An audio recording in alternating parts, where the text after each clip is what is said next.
Hello, ladies and gentlemen, and welcome back to Let's Talk Parenting. This is a show where we talk about the good, the bad, and the beautiful side of co-parenting, parenting, whether in a relationship, single, new relationship, old relationship, marriage, or whatever sort that you're in. Today, we got a lovely guest. Super excited to hear this story because this story is actually, it's different. And please, Miss Millie, introduce yourself and tell them who you are. Hi, my name is Millicent Duke Brown. I'm 42. Lying. I am not. And I'm a part-time model, qualified level 2 beautician, a mother of one, and a grandmother. Mother of one and grandmother of one. Yes. At 42. Let's go back from the very, very, very beginning. Okay. How old was you when you had your child? I was 21 when I got pregnant. I had when I was 22. Wow. And was you in a relationship at the time? Yes, I was. How long was the relationship? At the time, we were together for about 3.5, going to 4 years. Okay. We met when I was 19. Wow, that's beautiful. Yeah. First relationship with an older guy, much older guy. And how old was he when you said much older? Let's say 46. You was 19 Mm-hmm. and he was 46. Yeah. That's a big gap. Very big gap. And then what happened? Then was the baby planned?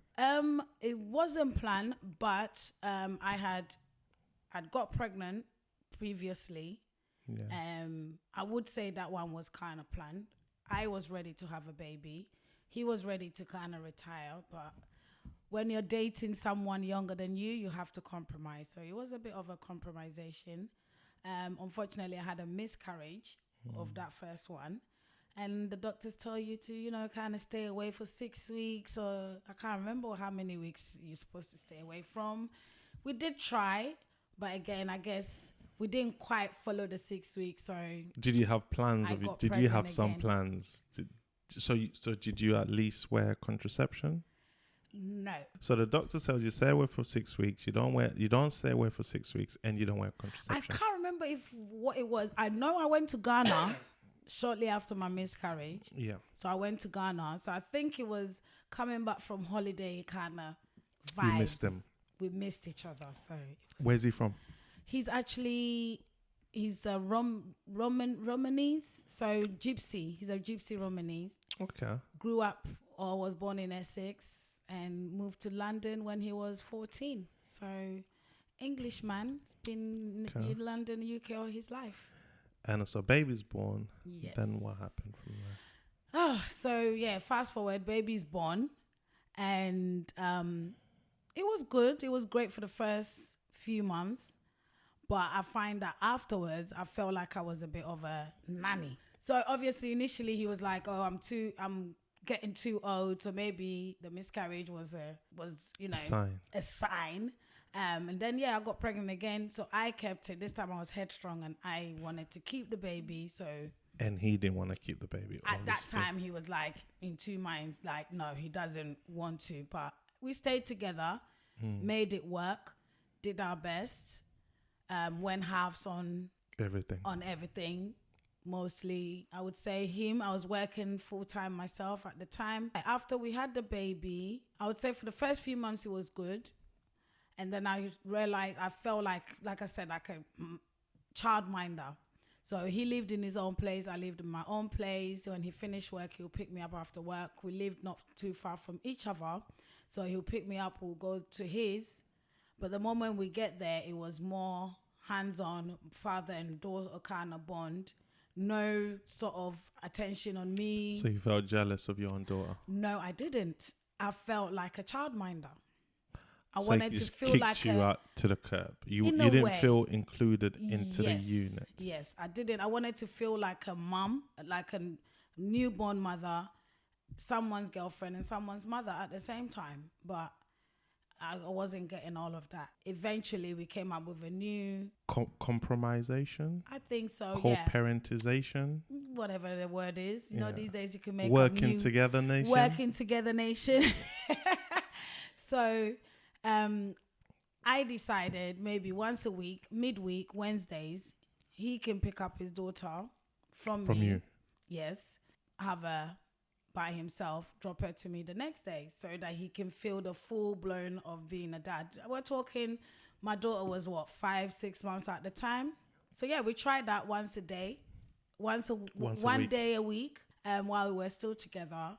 And then unfortunately, when she was 9 months, I found out that he was cheating. With someone you know? Yes. So being someone 22, that someone knew you? Oh yeah, best friend of mine. Ex best friend of mine. And how old was your ex best friend? I would say 1 year younger than me because we went to the same secondary school. So yes, I was still 22, so she would have been 21. You're right. And now he is 49. So then he leaves you for your best friend who's 21. That's right. What doesn't leave you is playing around. Mm-hmm. And then you find out. Yep. You confront him. Yep. And then you confront her. Yes. And they both denied it. I was actually told it's postnatal depression. It's all in my head. By your ex-best friend. Yes, but mostly him. And she just collaborated. Then after that, what was your feelings in that motion? I mean, you're 22 now. You're young. You're in your prime, and your so-called best friend she's taken over your man and the father of your child. Well, I came to actually believe them that it wasn't true, or you know, kind of like gaslighting kind of way. Yeah. So I came to believe that they weren't doing it, and I actually went out my way to write her a letter because she was in uni at the time. Apologize. A few pages, you know. You wrote her a 4-page letter. I can't remember how many pages, but it was a few pages. Aliyah. And yes, 4-page letter. Yes, okay. Anyway, that was that. Moved on, moved forward, tried to move forward, but the thought of not being sure and having to try and listen out for him when he's in another room. So how did you then find out for real?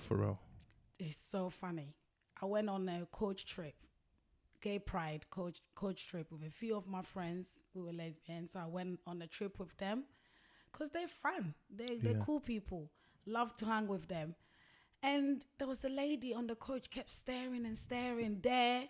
And on our way back after a few hours of being on the beach, staring. And then I guess she couldn't stare anymore. So she came over to me and she's like, oh, how is Don? Kind of thing. How is things going with you guys? Everything all right? I'm like, who are you? Hi. He's all right. How's your daughter? Okay, now I'm paying attention. What's going on here? I don't know you. How do you know both of them? If you know one, that's different. But to know my daughter, I know that. Oh yeah, I know. So and so. Your best friend. My best friend. So I'm like taking us to his house a few times. She told me they're now together, and you're aware of it. And although I've told her it's not my kind of thing. You know, she's taking me to his house. He's taking us out a few times, blah, blah, blah. Both of them? She's taking her friend's gone to her man's house, and then she's taking her friend to her man's house. When they come to London, when she's come from uni. So this lady was your ex-best friend's friend? Yes, that then saw me. She would take her to your man's house? Yes. Saying that that's her man? Yes. And as a friend, although she didn't approve what she gonna do. But how did she know it was you? Because my pictures are in the house with me and my daughter. Okay. And she's made it clear that me and her was friends. But clearly she must have been going there a few times, or maybe seen pictures of me together, or when we used to go out, we used to be friends. But yeah, she recognized me. So then you get off the coach now. Let's fast forward. Did you write another letter? No. So I pretended I knew what she was talking about so that she can continue to freely talk. Okay. So when I got off the tube That's very smart. Got off the coach, called her first, or him, one of them. Again, I got what are you talking about? That was years ago. Get over it. Get over yourself. It's happened already. I don't know why you're bringing it up now. She's denying it. 1 minute he's denying it. Next minute, get over it. Whatever. So for me, it was like now. So you made me apologize. Go out my way to apologize, not knowing I was right all this time. So you made me out like I was insane. Crazy. I was crazy. You lose your security, your confidence, your pride, all sorts. You know, you've lost a friend who you used to have fun with and enjoy. So it was that roller coaster of feeling. Didn't get nowhere because it was back and forth. It was almost, a few years had gone by, a couple years had gone by. So I'm talking by this time, maybe my daughter is 1.5, 2 years. Wow. So she was a few years older. You finally go your separate ways? Yes.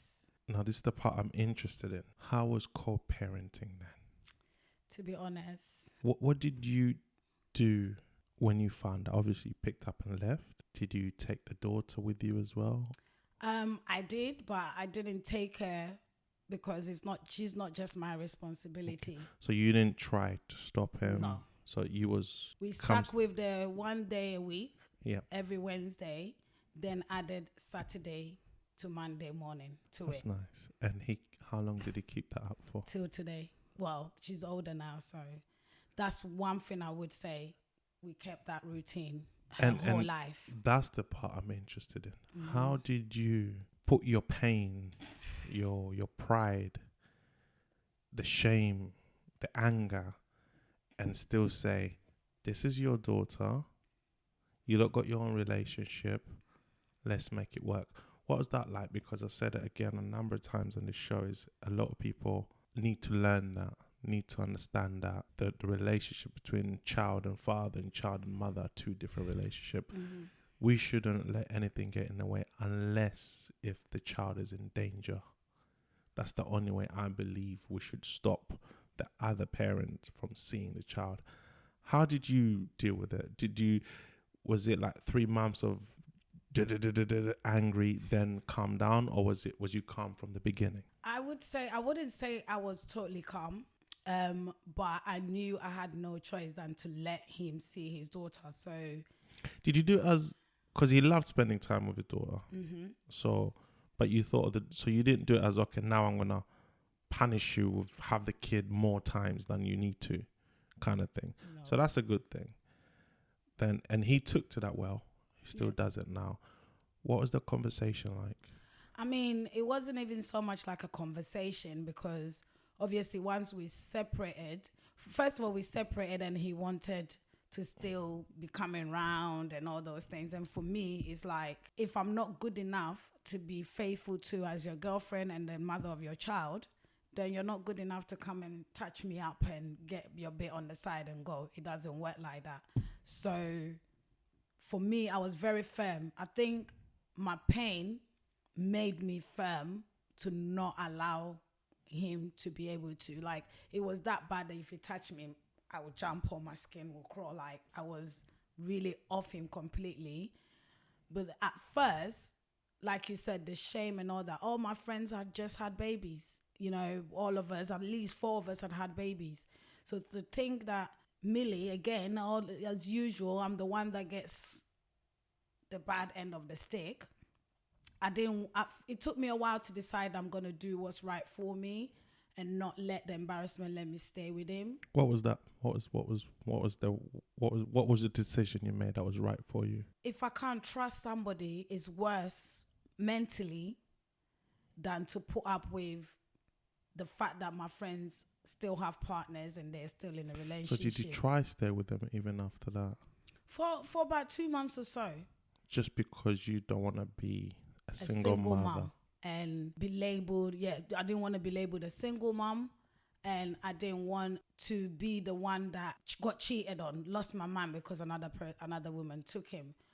Although the funniest thing, which I have to say, when I told my mom or her and her friends, to me it was almost like the one thing I would never forget is them telling me, oh, it's okay, stay with him. Wow. Furthermore, have another child for him. Wow. You can't sit there and let Nigerian woman come and take your man. Just have another child with him. And I found that so backwards, and that made me more determined to not, like, why would I stay with a man who's cheated on me? First of all, you didn't even like him because of his age gap. And So it's the pride now. yeah, so now you want me to stay with this man and have another baby for him to stay. Not gonna happen. It's very interesting coming from a mother. It is, isn't it? And because that's the woman you think should have your back and say, at least try to understand why, or stay with him for love if you love him, not because of pride. And what happened between him? She was in uni at the time, I believe, studying. So I get again on and off. They were together on and off. She will go for a while. Then all of a sudden, as my daughter was getting older, she will come home after the weekend. Oh, auntie bought me this. Auntie gave me that. Oh, we went out with auntie. Blah, blah. What was that like for you? At first, I didn't click until one day she brought a key ring with S key ring of her name.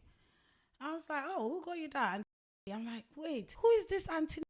Millie, are you serious? On my life. Yeah. Then so your best friend took your man. Mm-hmm. Before she took her man, her name was. Yeah. After she took your man, her name was still. Of course, why would it change? And your daughter comes home every weekend saying, and you didn't think it's it was not that. Even every weekend. Do you know what it is? I had decided to move on with my life, and I didn't want to put my daughter in a position where when she go to him, he questions her or she talks about what goes on in my life or my house. One thing I would say, he's a good dad to some extent. As she's gotten older, there's a lot of things that would have changed. Hopefully we'll get to that. But I felt like he was a good dad. He was supportive. And I think because of the age difference, he manipulated me a lot as well. I got to a point where I enjoyed and relied on his help and the support he was giving me. And he would say things like, oh, out of all your friends, I'm the only baby father that's still looking after my daughter. I'm still giving you your time off, still giving you weekends off. I thought you was gonna say it's still giving you. Obviously, you're gonna say day, but the way you move from day to time stopped off. At 9 months. When my daughter was 9 months, that stopped. So it's interesting you say he manipulated you at age 19, because I believe he did, because there's a big maturity difference there. He's experienced life more than you. I just left home. Yeah. I didn't have my family. And 19-year-olds, 20, 21-year-olds that they're still immature. You know, every man at 19. Some men at 19, 20, they're mature, but they won't be as mature as a 46-year-old. At 19, you know, I'm asking this for any young girls out there with such a big gap. Would you do it differently? Yeah. Why? I would say mostly because of my daughter. I would do it differently because of what and how it caused her to be who she is today. What do you mean? He did the same manipulation with her. Although I did everything in my power for him to be in his daughter's life, the whole time up until she was 17, everything I was doing, he was doing the opposite to hurt me and to come between me and my daughter. And I don't know what gave me that strength to keep going. I don't know if it's because of the fact that I was not taken away from my dad, but my dad was not in our life. Partly because he wasn't a hands-on dad. But when he did want to be, my mom had the power to use it on him. Did that hurt you as a child? Yeah. So you didn't. So it's safe to say you didn't want the same pain. I didn't want the same pain and being torn. It was more being torn between my mom and my dad. Although my dad was not the hands-on, full-on parent like my mom was, financially the most hardworking, growing, teaching us about life and everything.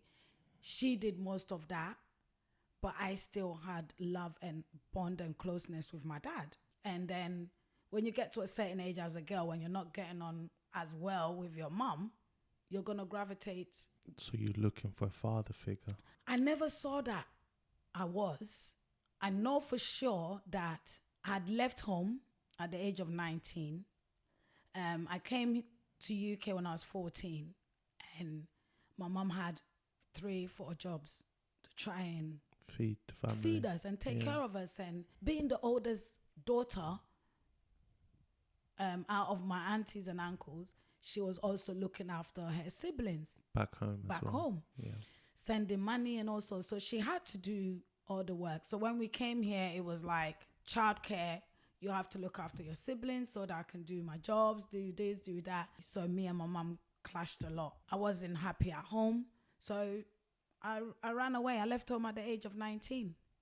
I told one auntie, but I couldn't go and live with her because it would cause a rift between her and my mom. My mom went to America, and while she was away, I left the day before she was coming, or the day she was coming, because I was afraid of her at the same time.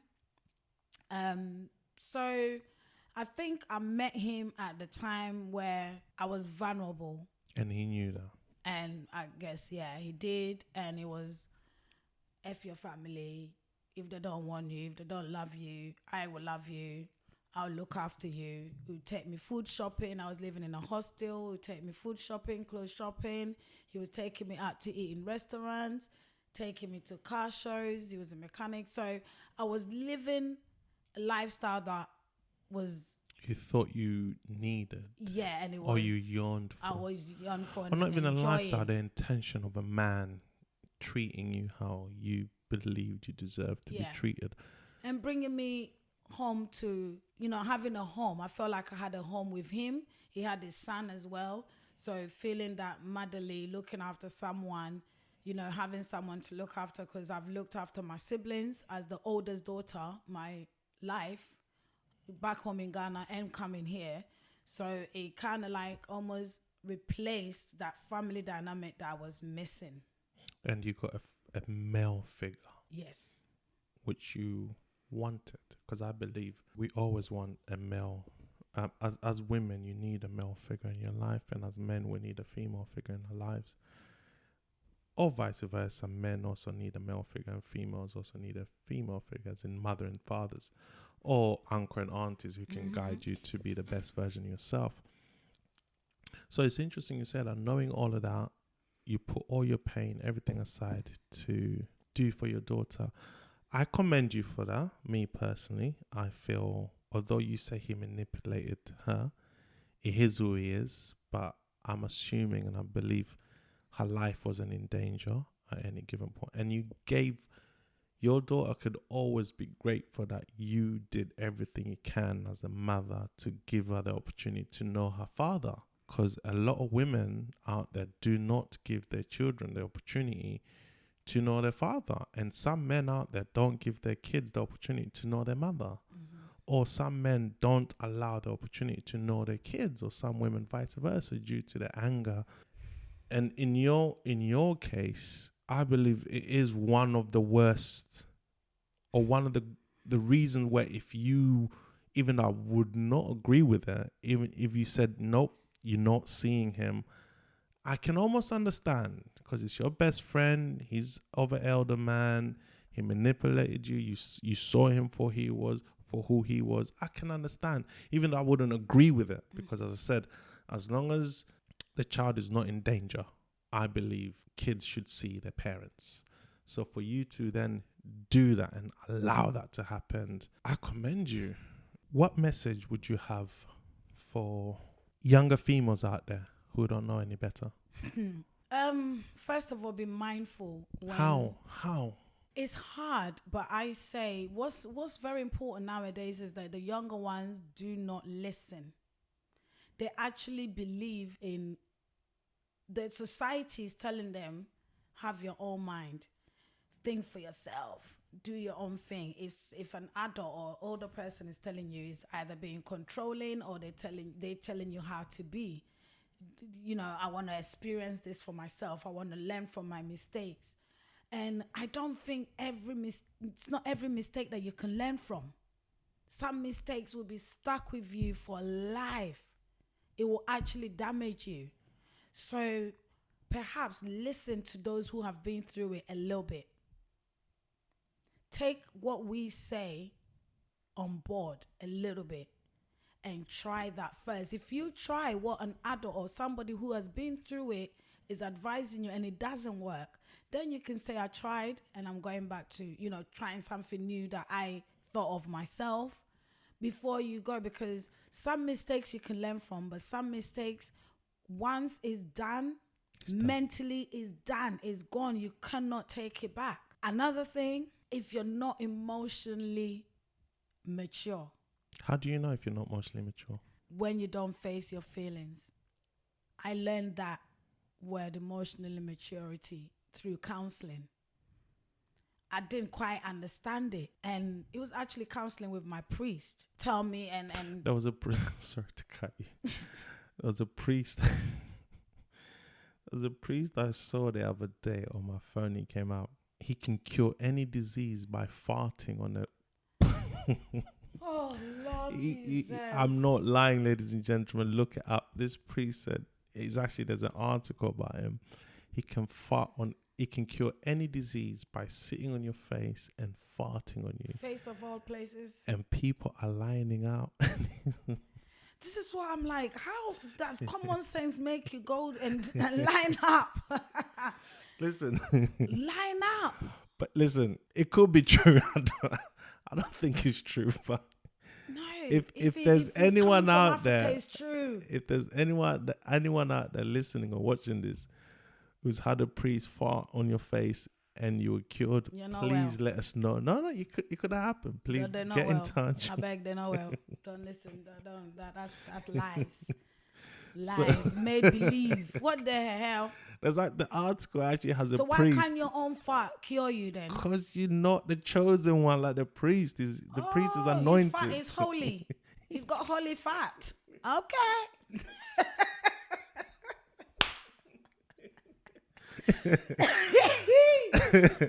He's got the Holy Ghost fat. Okay, Jesus. Anyway, he was chosen. His farts were chosen. Okay, cool. So anyway, sorry. So you went counseling for your priest, and during the session, you cry a lot, you express, and at one point I was like, I'm so sorry, and then the counselor was like, no, you're actually mentally mature. It takes a mentally mature person to understand, and it's okay if you're emotional, because growing up I've been told to not be so emotional. You're getting beaten up by your mom or dad or whatever, and they're telling you, don't cry. What are you crying for? What are you crying for? Yet they're still beating you. You're not supposed to feel the pain and cry. Yeah, and you keep everything in. You're not allowed to express how you feel to any of your parents, or you're not allowed to speak up to an adult because it's classed as being rude. So we suppress. We've kept a lot in for many, many years, but I've always been one to speak what's in my heart and what's going on in my head, so that I can get the right support and the help. And so I feel like a lot of them are not emotionally mature, and they're too quick to go for the easy option for healing or for facing whatever they've gone through in life. What would the easy option be? Just following social media, maybe going to the GP, taking antidepressants, whatever medication they're giving them, or they're using drink, alcohol, drugs, whatever, to suppress, to take away, rather than actually work hard, because facing certain demons or certain emotions are harder than not facing them. So if you mean you pretend that it's not there, or you use weed and drinks, whatever, to suppress it at the back of your head, then you don't, if it's not there, you're not facing it. So a lot of them need to face or deal with what it is that they need to deal with. And also I would say Black or African parents need to learn to start to listen to our children. Allow them to talk. As long as it's not in a rude way, in a shouting, screaming, whatever, let's allow them to talk and express themselves. I think a lot has changed. Talking about that, how old is your daughter now? How old is she? Now, 20. 20. And how old is your grandchild? 16 months now. So she had that child At 19. At 19. What are the conversations like between the two of you? It was very hard. It was intense. It's only been this year that I feel like I'm slowly getting my daughter back. Is it because you wasn't listening to her or she wasn't listening to you? I would say it's a bit of both, and also mainly being close to her dad and the manipulation stories. I mean, I'm talking, my daughter's 5, 6, and I'm having to buy her a mobile phone because I love to travel. If I go away and I'm calling my child, I can't get to speak to her. I will come back and my daughter's telling me all sorts, or she feels, or she's been told I don't love her. That's why I've left her and gone away. I don't care about her. And I'll call and she thinks that I didn't call. So once I got her a phone, I know that I can then call her directly, so I don't have to be dealing Worry with about him. her dad or calling her dad and saying, can I speak to my daughter or whatever. And so from the age of 6, she's always had phones and a lot of things in her life that we both did. And so I feel like maybe if I had taken the opportunity that my cousin was offering me to go and live in US and start fresh, then she would have still had her dad in her life, because I would have never stopped him talking to her, maybe coming over for holidays and stuff. But because I had promised myself when I met him that I would never take your child away, because he was going through a relationship that I should have seen that he was a serial cheater. The person that he was with before. I think you saw that, you knew that, but you was yearning for that male figure in your life, so you kind of like overlooked it, because he gave you everything that you wanted, and he manipulated. Look, age plays a big part. You know, very, very. There is a number of people out there who mature quicker than an elderly person, an older person, let me say. But if we're talking about average, a 46-year-old compared to a 19-year-old, it's no match. A very few 19-year-old will outsmart a 40. Very few. But on average, it's no match. I don't think that should be allowed. Me personally, having daughters, I would not be pleased hearing my daughter at 19 coming home with a man, any man, her age, let alone a 46-year-old man. Yeah, we're going to have some type of words in a different way. I wouldn't even, I can't even fathom that. I don't even want to fathom that. It's crazy. But when you're 42, but see, the thing is, we say that, right? I think this is a good point to touch on. Every man I can speak to would tell you, with daughters, would tell you there's no way my 19-year-old daughter is coming home with a 46-year-old. They would tell you this. So, and I believe them. And I think the easiest way to minimize that chance is be in your kids' lives. You know, even those mothers who keep their daughters away, they wouldn't like their daughter coming home with a man who's older than them. Yeah. Imagine your 19-year-old daughter dating a man who's older than you as a mother. You would not like that. You would not appreciate that. And then I'm sure in that particular moment, you would wish the father could intervene. But that daughter's only did that because she was seeking for that father figure. This is just my views and my opinions, and I'll stand by them no matter who says what. And this is why I try to do. I think we need to look at things, learn from each other, and keep our kids separate from our personal relationship as parents. Because your relationship with your daughter, as I said at the top of the program, is your relationship, and his relationship is with his daughter is his relationship. And funny enough, the trauma that you faced, you went, and now your daughter is probably living some of your trauma. Whereas if your mum could have played her part in, I'm not getting your mum's, I don't know the situation, but if your mum's probably could have tried for your father to see you more. And if your father could have tried, if both parties can just try, you know, and as I said, as long as the daughter's life or the son's life is not at risk, I personally don't feel there's anything strong enough to stop any person from seeing their child, because that child will forever yearn to see the mum or the dad. So for those fathers who don't want to help, you know, we're so easy to talk about finance. You can There's help so more than many finance. ways, I mean, and there's some people who contribute financially more than they need to. Kids don't care about the finance. They just want you. Go to the park, go to McDonald's, get a Happy Meal. In that Happy Meal, there's games they come. Go to the house, play those Happy Meal games with your kids. The toys. They love that. Play fight with the kids.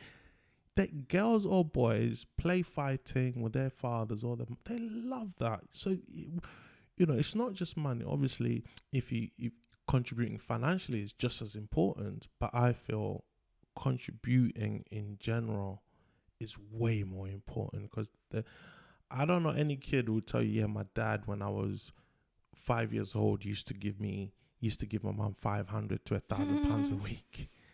But they will tell you, daddy never came around. Daddy never got to do this with me. Yeah. So I think we need to find that balance, and it's crucial. And what I love about your story is the reason why a lot of women don't allow their child to see their father is because the father stepped out. You got stepped out on with your best friend. And you somehow still found the courage to allow the father to see the daughter. I commend you for that. And I thank you. And you played your part to try relieve the trauma on your daughter. And yeah, well done to you. Honestly. What would you do different if you was to go back? I think I stayed, although I let my daughter see her dad, the anger was there. So even though I was dealing with it, the anger was there. So there are days or there are times when perhaps if maybe like the examples where she might take her dad's side or think her dad was right about something, and let's just say I'll give her a phone. She might lose it or break it when she goes to her dad's. And if she's with me, I feel like she takes care of things more, or she's different when she's with me. When she's with her dad, they're a bit more relaxed, careless, whatever. He doesn't mind it's only materialistic stuff. I can buy you another one. But whereas I'm paying for a contract and I've got a phone, if it's broken or whatever, I'm thinking of my pockets. Because although he was there for his daughter, he never gave me financial support. Because as far as he's concerned, he's having her 2.5 days, 3 days a week. We're equally sharing her. But rightly, he should have been giving me financial support. Again, another credit to you. So he also wasn't giving you financial support. No. But you still never stopped him. I think, I don't know how hard you are on yourself in the past. I believe you've done a fantastic job. I don't know how hard you are on yourself. I think you done what you could do. You done what. But it's different when you feel like you have. When the child that you did it for. That's their battle. That's not your battle. Mm-hmm. You done you. You know. That's.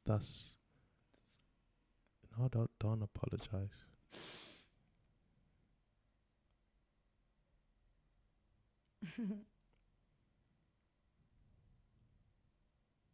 It's been a long road. Even just before I came here, I got a message. She saw TikTok is doing some spoken words, written poem thing, challenge. And she sent me one where it says, It's time I forgave my mom. And I saw that and I said, thank you for the message. It was sent yesterday, but I didn't get around to seeing it till this morning. And I said, thank you, I needed that today. Knowing that I was coming here to talk about parenting, part of me is like, should I be totally honest? How would that make her feel hearing certain things about her dad? But when you get a message like that where it's saying I should forgive my mom, makes you feel like you're still, after all of what I did, I still needed to be forgiven. You're sat here commending me, and the person that I did it for.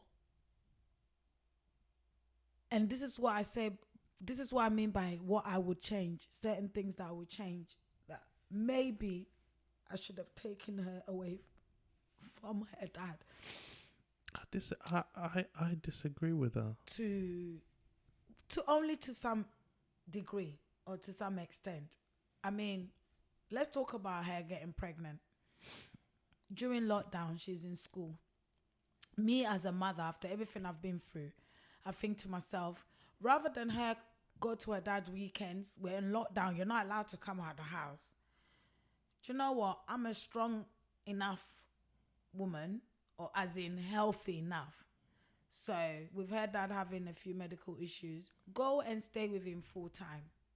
We thought it was going to be a few months lockdown. Went on for a whole year. During that year, she's dropped out of college, found a boyfriend. The dad moved the boyfriend in, didn't know for a few months.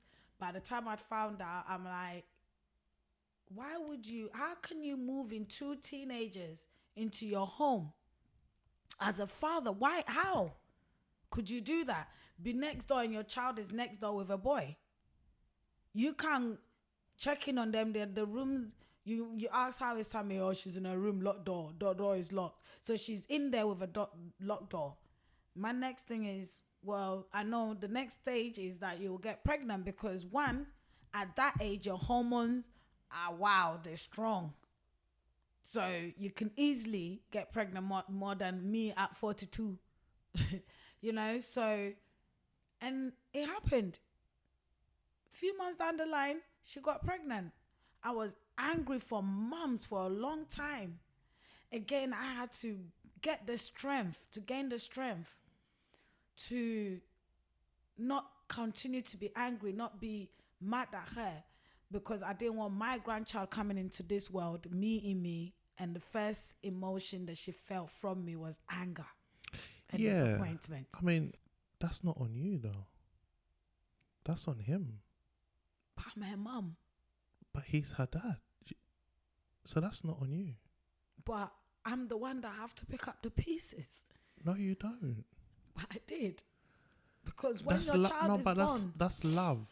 That's love. And you as you said at the top of the show, he's a good father.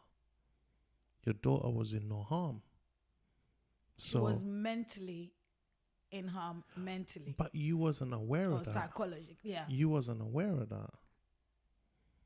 And as far as you were concerned, you were sending your daughter, it came from a place of love to spend time with her dad so they can connect, and because you are healthy, he's not healthy. Let her see her dad and spend time. And that's as far as it goes. So what he then decide, that's on him as a father. That cannot be on you. Because but you didn't condone that. You didn't know it was happening. They both of them kept it away from. She had every right to keep it away from you as a child. Every child does that. Every child did that. Mm-hmm. But he's, if I was to give any responsibility to anyone, it'll be him. It's not on you. What could you have done? You couldn't knock on the door. You called. You spoke to everyone. Everyone's pretending.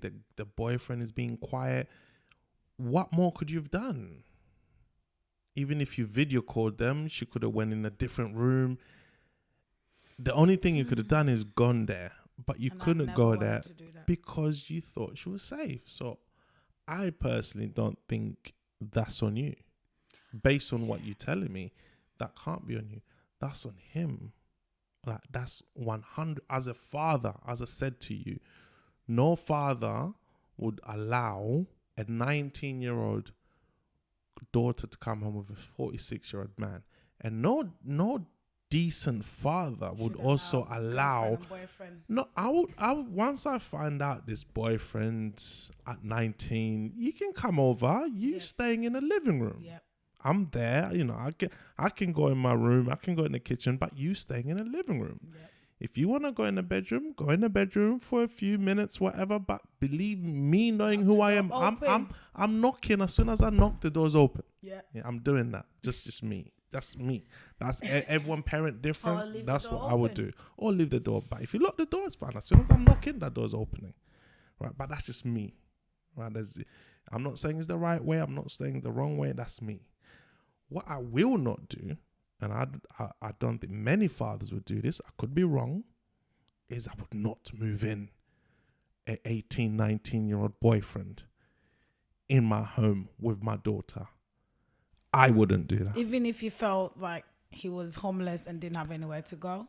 If I did that, we have Rules. strict arrangements. You sleeping on a couch, young man. Yeah. You do not go in her room at night. That's me. Let me repeat that. That's me as a father. That's what I would do. Well, that's what I did when they had the baby, and so they came over to mine. What I'm saying is, what he did, I can't say is right or wrong. That's his way. He can justify it in his own way. But what I'm trying to say to you, based on what you're telling me, that's not on you. That's on him. You can't carry that. You shouldn't carry that. We can now look at it, flip it, and say it's a blessing. We got a healthy baby amongst us. That's a blessing. Yeah. And let's just leave it as that. Trying. Yeah. Be kind to yourself. Be kind to yourself. I think based on what we discussed, I believe every wrong decision which you feel you made out of love. Mm-hmm. You didn't make it out of malice. You didn't make it out of anger. Yes, there might have been pride in there, or I'm strong, but it was from love. It was from not wanting your daughter to go through what you went through, because only you can deal with the pain. When the light switch off at the night, when you go to bed, no matter how many people surround you, no matter how much money you have, no matter how much social media followers you have, that pain of not having a dad, to some people, of not having a mom, only you and you alone know how deep it cuts. And for the love that you have for your children, any decent parent, even any half decent, even quarter decent, would not want the same pain for their kids.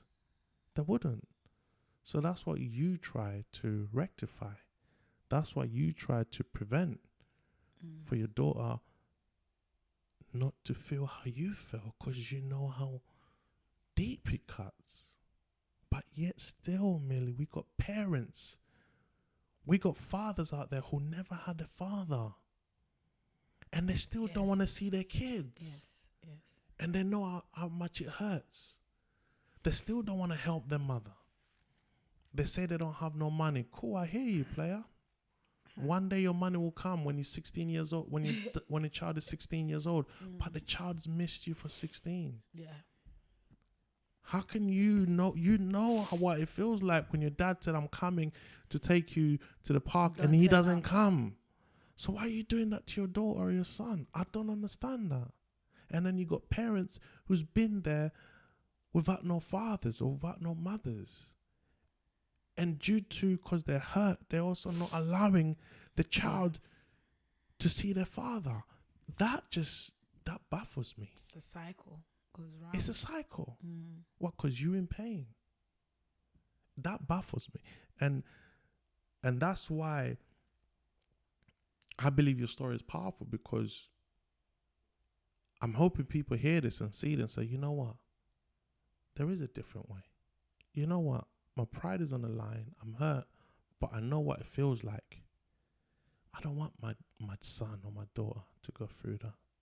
And I'm hoping people will take that from this, because there's a lot of men, there's a lot of women bleeding on each other from that pain that our parents ain't seen us. Our parents never came home. Because some parents believe it's either we're in the same house or nothing at all. Yeah. No, we don't need to be in the same house. Because if we're in the same house and that house is not healthy, the kids will feel that. Definitely. The kids will sense that. Yeah. But guess what? You go this way, I go this way, right? I see my mum every weekend. She's happy because she's gone out with her friends. She's done her thing. Yeah. She's got her space. Got her break. Yeah. I see my dad every weekend, or he picks me up from school randomly, or he drops me from school. He's happy. He's gone out with his boys. He's done this, or he's found someone. That's all the kids want.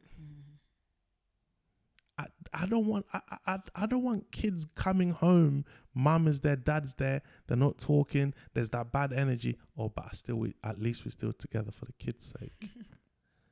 So I'm honestly, based on your story, I honestly believe you should be proud of yourself, because raising a child as a single parent, even if you get help from your parents, your friends, your cousins, or the father of the children, is difficult enough. It's difficult enough. So when you don't get help, it's also even harder. You can't be hard on yourself. I think if any parent out there is doing the best that they can, you can't be hard on yourself. I just feel like right now there's too much sufferation out there. Exactly. The world has changed. Yep. The economy is worse than it was before ever. Yep.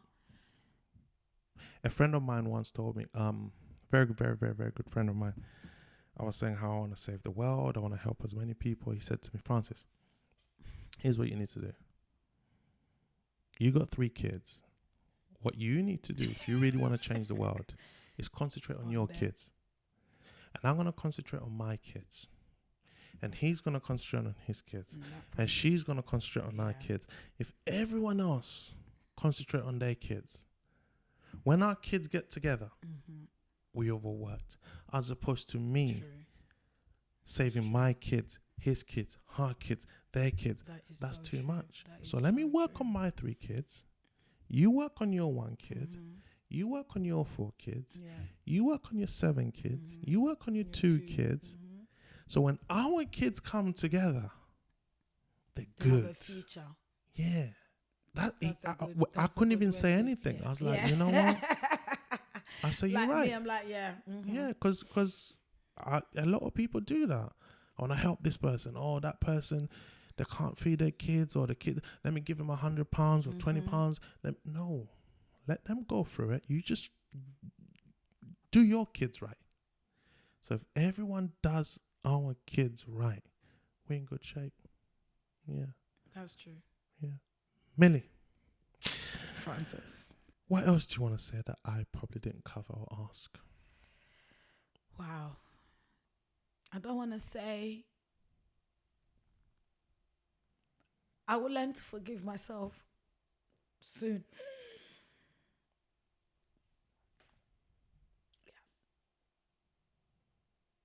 I will learn to forgive myself soon. And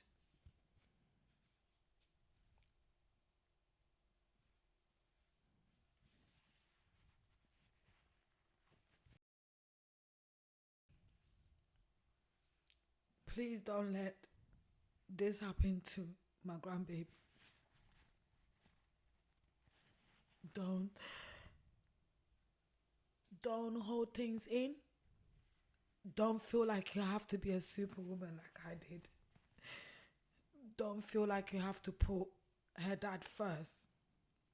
Put your baby first. But start by loving yourself and accepting the life that you grew up to have, as in, yeah, maybe your mom and dad didn't get on very well growing up, but as we said, or as Francis have said, I did my best. I did my utmost best, and I didn't learn that from no one. I just learned that from what life and what I wanted for my child. From my experience, I didn't know any better. Growing up with typical, strict, strong African women, I didn't know any better. So I did the best I know how, and I didn't always get it right, but I know that I try my damn hardest. And yeah, I've said all my sorries out there. The other thing is, don't hold your parents to ransom. Don't hold them as ransom, because they are also someone's child. They are also somebody's child. And they also carry their own pain. But if you can put your pain, your sorrow, your embarrassment, your shame, trauma, and everything aside, and do the best by you and that child, as long as you're trying, please, teenagers out there, kids out there, give your parents a break. Give your parents a break. Those that are there for you, give them a break. Because it's not easy. There's no manual. But the other thing I would say is, like I said, ever since this year, it's been amazing. I love saying I'm a grandmother. You're a grandma. Grandma. I love saying I'm a grandma. I see all the changes that she's implemented and doing. I think she's amazing right now, and she's doing great as a mother. But it took her having to accept that she brought herself to where she's at in life. It wasn't, nobody made her. What we put in life is what we get. Yes. It's like a bank account. Yes. What we put in life is what we get. So if you want betterment, if you want happiness, if you want healthy life or balanced life, if you want all those things that you didn't get for yourself, for your child, your cousin, your nephew, anyone after you, lead by that example. Give them what you wanted by working harder, because now we have to work harder than before. You have to work harder than how much I worked, harder than how much your grandma worked. Yes. Because society and the world we live in now is harder than ever. Yes. So if I worked hard, imagine you're going to do triple that. So mentally prepare yourself and get ready for it, so that you're not disappointed or expecting anything different. And yeah, I mean, I have loads more, but this little that I've shared, I hope it brings comfort to someone. It brings comfort to a parent, mom or dad. It brings comfort to anyone that is right now struggling to do the right thing by their child. I'm glad I did this interview, because I didn't know how strong I was, or how much strength I gave myself, or that I went through, to looking back, talking back, seeing back.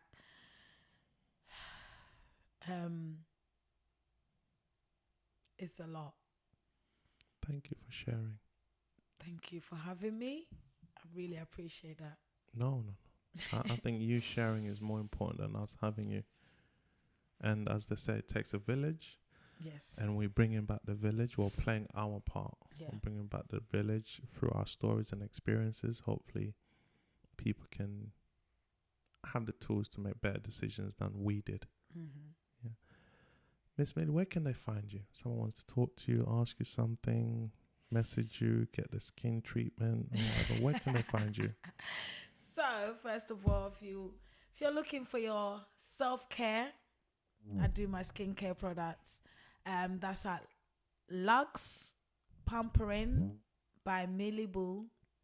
So Instagram, Lux Pampering by Millie Boo. That's my Instagram. And my personal /model page is millie.boo with a BOU. Thank you. You're welcome. Thank you.